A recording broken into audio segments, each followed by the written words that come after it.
morning all of you. Good morning my students. Myself Rajendra Sharma.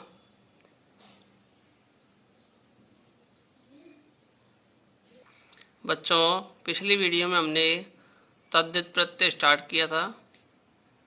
तद्धित प्रत्यय का पहला प्रत्यय है तरप प्रत्यय, जिसे हमने कल कंप्लीट कर लिया था।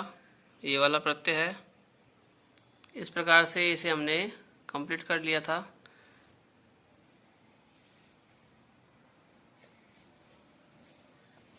ये इसके एग्जाम्पल्स थे और सेंटेंस बनाकर मैंने आपको समझाया था। ये कुछ प्रश्न थे, वो ऑब्जेक्टिव टाइप प्रश्न थे, वो हमने कल पढ़े थे।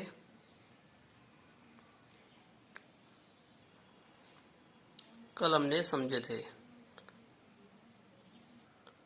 तो बच्चों, आज हम पढ़ेंगे तद्धित प्रत्यय का दूसरा प्रत्यय है तमप प्रत्यय। ठीक है बच्चों, प्रत्यय नंबर 2 है तमप प्रत्यय। देखिए बच्चों, इसकी भी हम पहले इनके नियम पढ़ते हैं। हम सबसे पहले इसको देखिए, पहला नियम इसका अतिशायने तमविष्ठनौ। इसका अर्थ हुआ बहुतों में से किसी एक की अतिशयता या विशिष्टता बताने के लिए तमप प्रत्यय का प्रयोग होता है। देखिए बच्चों, तरप प्रत्यय जो है उसका प्रयोग दो में से किसी एक की विशेषता बताने के लिए किया जाता है, लेकिन तमप प्रत्यय है उसका प्रयोग बहुत सारों में से किसी एक की विशेषता बतलाने के लिए किया जाता है। वहीं तरप का तर शेष रहता है और यहाँ तमप का तम शेष रहता है। अब देखिए बच्चों, जिनसे विशेषता बताई जाए उनमें षष्ठी अथवा सप्तमी का प्रयोग होता है। सप्तमी या षष्ठी विभक्ति का प्रयोग किया जाता है तमप प्रत्यय के अंतर्गत। एवं तरप प्रत्यय में पंचमी विभक्ति का प्रयोग किया जाता है। ये हमने पिछली वीडियो में पढ़ा। ठीक है बच्चों, दोनों में तुलना कर रहा हूँ मैं, आपको बता रहा हूँ तमप और तरप दोनों की तुलना। ठीक है बच्चों, देखिए बच्चों, चौथा पॉइंट इसका तमप प्रत्यय से बनने वाले शब्दों के रूप राम रमावय फल की तरह चलते हैं। तरप के भी इसी प्रकार चलते हैं और तमप के भी इसी प्रकार से पुल्लिंग, स्त्रीलिंग और नपुंसकलिंग राम रमावय फल की तरह रूप चलते हैं। अब देखते हैं बच्चों, हम तमप प्रत्यय से बनने वाले शब्द कौन कौन से हैं और किस प्रकार से बनते हैं। देखिए, पहले शब्द दिए गए हैं। शब्द है पटु, मृदु, दृढ़, लघु, गुरु, महत, ह्रस्व, दीर्घ, कुशल, निपुण, मधुर, कृश, जड़ आदि शब्द हैं। देखिए बच्चों, यहाँ मैं आपको शॉर्ट में समझाना चाहता हूँ कि पटु शब्द में हम तर जोड़ेंगे तो पटु तरह बनेगा, यानी तरप प्रत्यय वाला शब्द बन जाएगा। और पटु में हम जैसे तमप का तम जोड़ेंगे तो पटुतम शब्द बनेगा, जो कि तमप प्रत्यय का शब्द है। तो दोनों में देखिए, तर जोड़ेंगे तो तरप प्रत्यय से बनने वाले शब्द हो जाएंगे, और तम जोड़ेंगे तो तमप प्रत्यय से बनने वाले शब्द हो जाएंगे। ठीक है, बन जाएंगे। दोनों का अर्थ अलग अलग निकलेगा।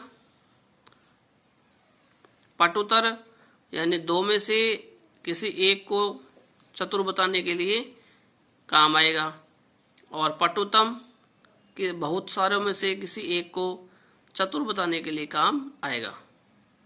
ठीक है बच्चों, तो देखिए, अब इसका रूप बना पटुतम। तमप प्रत्यय जोड़ने से इसका रूप बना पटुतम, तमह। ठीक है, अब इसके बाद देखिए, इसके हम पुल्लिंग में रूप चलाएंगे तो राम की तरह चलेंगे, राम है, रामो, रामः। तो रूप चले बन जाएगा इसका पटुतम है, पटुतमऊ, पटुतमाह। ठीक है बच्चों, बाकी जो शब्द हैं, जितने भी शब्द आपको दिख रहे हैं, उन सभी शब्दों के रूप इसी प्रकार से हमको बनाने हैं। स्त्रीलिंग की बात करें हम तो देखिए बच्चों, पटुतम शब्द है, उसमें जब इसके रूप चलाएंगे स्त्रीलिंग में तो रूप चलेंगे रमा की तरह, और रमा होता है रमा, रमे, रमाहा, इस प्रकार से इसके रूप चलते हैं। उसी प्रकार से हम पटु शब्द के रूप चलाएंगे तो पटुतमा, पटुतमे, पटुतमाह, इस प्रकार से इसके रूप बन जाएंगे। ठीक है बच्चों, अब देखिए बच्चों, नपुंसकलिंग में हम यदि बात करें तो नपुंसकलिंग में फल की तरह रूप चलते हैं, फलम, फले, फलानि, इस प्रकार से रूप चलेंगे इसके। तो पटुतम शब्द है, उसके रूप चलाएंगे पटुतमम, पटुतमे, पटुतमानि, इस प्रकार से इसके रूप बनेंगे। तो ठीक है बच्चों, पटु शब्द में हमने तम प्रत्यय जोड़ा तो पुल्लिंग में बनेगा पटुतम, स्त्रीलिंग में बनेगा पटुतमा, और नपुंसकलिंग में बनेगा पटुतमम। ठीक है बच्चों, और उसी प्रकार से इसके जब राम की तरफ रूप चलाएंगे तो बनेगा पटुतमः, पटुतमऊ, पटुतमाह। स्त्रीलिंग में रूप चलाएंगे रमा की तरह तो रमा, रमे, रमाह होता है, पटुतमा, पटुतमे, पटुतमाह। और नपुंसकलिंग में फल की तरह चलेंगे तो बन जाएंगे पटुतमम, पटुतमे, पटुतमानि। ओके बच्चों, अब देखिए आगे वाले शब्दों को भी हम देख लेते हैं। मृदु शब्द है, इसका बनेगा मृदुतम है, मृदुतमऊ, मृदुतमाह। ठीक है बच्चों, इसी प्रकार से दृढ़तम है, दृढ़तमऊ, दृढ़तमाह। लघु का लघुतम है, लघुतमऊ, लघुतमाह रूप बनेगा। यदि गुरु में हम तम प्रत्यय जोड़ेंगे तो इसका रूप बन जाएगा पुल्लिंग में गुरुतम है, गुरुतमऊ, गुरुतमाह। महत में हम जोड़ेंगे तो बनेगा महतम है, महतमऊ, महतमाह। इसके बाद दीर्घ में जोड़ेंगे हम तो देखिए ह्रस्व और दीर्घ में जोड़ेंगे तो ह्रस्वतम है या दीर्घतम है, ह्रस्वतमऊ, ह्रस्वतमाह, दीर्घतमऊ, दीर्घतमाह, इस प्रकार से रूप बनेगा। फिर कुशल, निपुण आदि सभी शब्दों में इसी प्रकार से रूप बनेंगे। ठीक है बच्चों, यहाँ आगे देख लीजिए और भी हैं। दीर्घ के बाद कुशल, निपुण, मधुर, कृष्ण, जड़, कृष्ण, शुक्ल, श्रेष्ठ, निकृष्ट, उच्च, निम्न, ये सभी शब्द दिए गए यहाँ पर। इन सभी शब्दों के रूप इसी प्रकार से बनेंगे। निम्न के बाद दिया गया है आढ़्य तम। देखिए ये आढ़्य है, आदढ़ है, और ये आढ़्य। तो आढ़्य में तम जोड़ेंगे तो तमें बनेगा, आढ़्य तमें बन जाएगा। ठीक है बच्चों, ये तो बात हो गई पुल्लिंग वाली। सभी में राम की तरह रूप बनाने होंगे हमको। शॉर्ट रूप में कहूँ तो देखिए बच्चों, सभी शब्दों में हम तम जोड़ देंगे तो हमारा पुल्लिंग वाला रूप बन जाएगा। ठीक है बच्चों, और इसी में हम तम में यदि आ की मात्रा जोड़ दें तो स्त्रीलिंग वाला रूप बनेगा। और लघु तम में ही हम जैसे आधा मैं जोड़ेंगे पीछे को तो नपुंसकलिंग वाला रूप बन जाएगा। ठीक,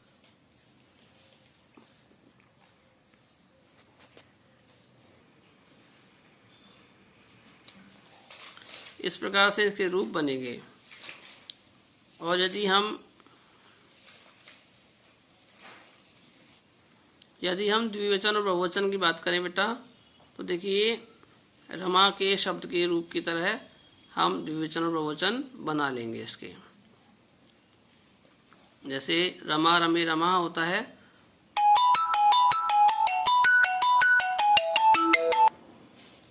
उसी प्रकार से यहाँ इनके रूप बनेंगे, जैसे कृष्णतमा, कृष्णतमे, कृष्णतमाः। इसके बाद देखिए बच्चों, नपुंसकलिंग में हम बात करें तो फलम, फले, फलानी की तरह रूप चलेंगे और इनके रूप हो जाएंगे। तो बच्चों इसके नपुंसकलिंग वाले के रूप भी इसी प्रकार बनाएंगे हम। पटुतमम, पटुतमे, पटुतमानि। मृदुतमम, मृदुतमे, मृदुतमानि। दृढ़तमम, दृढ़तमे, दृढ़तमानि। लघुतमम, लघुतमे, लघुतमानि। गुरुतमम, गुरुतमे, गुरुतमानि। महत्तमम, महत्तमे, महत्तमानि। ऋष्वतमम, ऋष्वतमे, ऋष्वतमानि। दीर्घतमम, दीर्घतमे, दीर्घतमानि। इसके बाद देखिए कुशलतमम, कुशलतमे, कुशलतमानि। इसके बाद निपुणतमम, निपुणतमे, निपुणतमामि, तमानि। मधुरतमम, मधुरतमे, मधुरतमानि। इसी प्रकार से सारे जो रूप हैं आपके वो फल की तरह चलेंगे, फल के शब्द के रूप की तरह चलेंगे। तो बच्चों आपको तीनों को आपको लर्न कर लेना है। इसी प्रकार से बच्चों आपको सब कुछ कंप्लीट करना है, तीनों में आपको इसको लिखना है। ठीक है बच्चों। देखिए बच्चों, अब हम पढ़ते हैं सेंटेंस के माध्यम से तमप प्रत्यय का प्रयोग करना सीखते हैं। देखो बच्चों, हमारा सेंटेंस है छात्रों में राम पटु है। पटु का मतलब चतुर है। दूसरा सेंटेंस हमारा बालकों में कृष्ण पतला है। तीसरा सेंटेंस है हमारा लोगों में जयपुर वाले धनवान हैं। इसी के अलावा चौथा इसका सेंटेंस बना रखा है नगरों में जयपुर व जोधपुर बड़े हैं। तो बच्चों देखिए, यहाँ पर बहुतों में से किसी एक की बात की जा रही है, एक को श्रेष्ठ बताया गया है। ठीक है, तो यह एक की विशेषता बताई जा रही है। अतः इसमें सीधी सी बात है कि इसमें तमप प्रत्यय का प्रयोग होगा। ठीक है, अब तमप प्रत्यय का प्रयोग करने के लिए जिससे हम तुलना करते हैं उसमें षष्ठी अथवा सप्तमी का प्रयोग करना होता है। तो देखिए बच्चों, छात्रों में राम चतुर है, पटु है, तो यहाँ छात्रों से तुलना की गई राम की। और छात्र क्या हैं, बहुत सारे छात्र हैं, तो यहाँ पर छात्र जो शब्द है उसमें षष्ठी या सप्तमी का प्रयोग करेंगे। यहाँ दिया हुआ देखिए बच्चों, छात्राणाम अथवा छात्रेषु। छात्राणाम भी लिख सकते हैं हम और छात्रेषु भी लिख सकते हैं। इसका अर्थ होगा छात्रों में। ठीक है, राम यानी राम है और पटु है यानी चतुर है, तो चतुर की संस्कृत होती है पटु। पटु में हम तम प्रत्यय को जोड़ेंगे तो बन जाएगा पटुतमः। इसी प्रकार से शेष जो सेंटेंस है उसको बनाएंगे हम। देखो, बालका नाम बालकेशु कृष्ण कृष्णतम है, यानी बालकों में कृष्ण बहुत पतला है, कृष्णतम है। ठीक है बच्चों। तीसरा है लोगों में जयपुर वाले धनवान है, तो यह बनेगा जनानाम जनेषु जयपुर वासिन है आढ़्य तम है अस्ति। ठीक है, आढ़्य तम भी लिख सकते हैं हम। तो इस प्रकार से इसका सेंटेंस बनेगा। और लास्ट वाला है नगरों में जयपुर और जोधपुर बड़े हैं, तो देखो नगराणाम नगरेशु जयपुर जोधपुर है। नगराणाम नगरेशु जयपुर जोधपुरे महत्तमे। यहाँ महत्तमे क्यों आया, क्योंकि जयपुर और जोधपुर दो की बात कर रहा है, इसलिए द्विवचन का प्रयोग यहाँ पर किया गया है। तो बच्चों, इसी प्रकार से इनके हम प्रयोग कर सकते हैं सेंटेंस बनाने में। इसके बाद देखिए, कुछ यहाँ पर 1 और 2 दिए गए हैं। इस 1 और 2 में आपको ऑब्जेक्टिव टाइप क्वेश्चन दिए गए हैं। इन ऑब्जेक्टिव टाइप क्वेश्चनों को आप खुद करें, आपको मालूम चलेगा भाई हमारा सही है या रॉन्ग है इसके बारे में। ठीक है बच्चों। इसके बाद नीचे दिया गया है अयम, इयम और इदम। देखिए, अयम एषाम अतिशयन पटु, इयम आसाम अतिशयन पटु, इदम एषाम अतिशयन पटु। देखिए बच्चों, यहाँ पुल्लिंग, स्त्रीलिंग और नपुंसकलिंग के रूप बनाए गए हैं। तो यहाँ पर पटु के स्थान पर पटुतम है, पटुतमा और पटुतमम शब्द बनेंगे स्त्रीलिंग, पुल्लिंग और नपुंसकलिंग के माध्यम से। तो बच्चों, इसे आप समझ गए होंगे। अब आप खुद भी प्रैक्टिस करके देखें कि हमें प्रत्यय समझ में आया या नहीं है। अब नेक्स्ट वीडियो में नेक्स्ट टॉपिक यानी नेक्स्ट प्रत्यय डालूंगा, उसको आपको समझाऊंगा। तब तक के लिए आप इसे राइट कर लें, लर्न कर लें। Thank you, have a nice day.